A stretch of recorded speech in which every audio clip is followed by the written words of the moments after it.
حضرت موسیٰ علیہ السلام۔ حضرت موسیٰ علیہ السلام اللہ تعالیٰ کے بہت بڑے رسول گزرے ہیں۔ آپ پر توریت شریف نازل ہوئی۔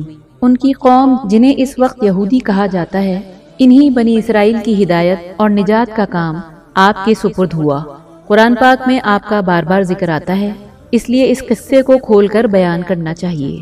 حضرت ابراہیم علیہ السلام کا قصہ تو آپ پہلے سن چکے ہیں۔ حضرت ابراہیم کے دو بیٹے بہت مشہور ہوئے ہیں، حضرت اسماعیل علیہ السلام اور حضرت اسحاق علیہ السلام۔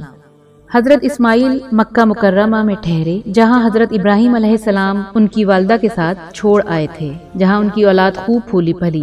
انہی میں ہمارے رسول پاک جناب محمد صلی اللہ علیہ وسلم پیدا ہوئے۔ ان کے بیٹے حضرت یعقوب علیہ السلام تھے، جن کا دوسرا نام اسرائیل یعنی اللہ کا بندہ تھا۔ ان کی اولاد بنو اسرائیل کہلائی۔ یہ لوگ حضرت یوسف علیہ السلام کی وجہ سے مصر میں آباد ہو گئے تھے، جہاں کا قصہ پہلے بیان کر دیا گیا ہے، جہاں وہ مصریوں کے 400 سال تک غلام بنے رہے۔ مصر پر اس زمانے میں قبطیوں کی حکومت تھی۔ ان کا بادشاہ فرعون کہلاتا تھا۔ یہ بنو اسرائیل پر طرح طرح کے ظلم کرتا تھا۔ اللہ تعالیٰ نے رحم فرمایا اور بنو اسرائیل کی ہدایت اور آزادی کے لیے حضرت موسیٰ علیہ السلام کو پیدا کیا۔ مصر کے بادشاہ فرعون کو نجومیوں نے بتایا کہ بنی اسرائیل میں بہت جلد ایک لڑکا پیدا ہونے والا ہے، جو تیری حکومت کو تباہ کر کے اپنی قوم کو آزاد کرا لے گا۔ اس خبر سے وہ پریشان ہو گیا اور اس نے حکم دیا کہ اس قوم میں جو بھی لڑکا پیدا ہو اسے ذبح کر دیا جائے، مگر لڑکیاں زندہ رہنے دی جائیں۔ جس سال حضرت موسیٰ علیہ السلام پیدا ہوئے، ان کی والدہ کو اس بات کا ہر وقت کھٹکا لگا رہتا تھا کہ کوئی داعیہ بادشاہ کو اس بات کی خبر نہ کر دے، مگر اللہ تعالیٰ نے ان کو تسلی دی کہ تم فکر نہ کرو۔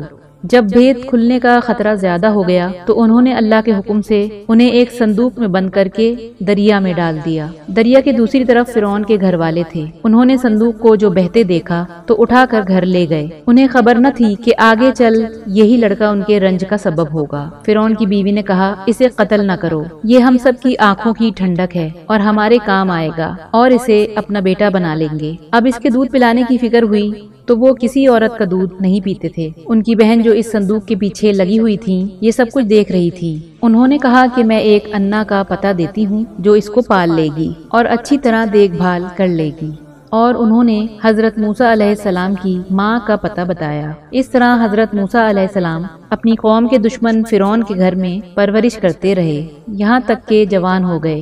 ایک روز کا قصہ ہے کہ وہ صبح سویرے شہر آئے۔ اس وقت سب کے سب آرام سے سو رہے تھے۔ انہوں نے اپنی قوم کے ایک آدمی کو دیکھا جسے قبطی مار رہا تھا، کیونکہ وہ اس سے بیگار میں کام لینا چاہتا تھا اور وہ انکار کر رہا تھا۔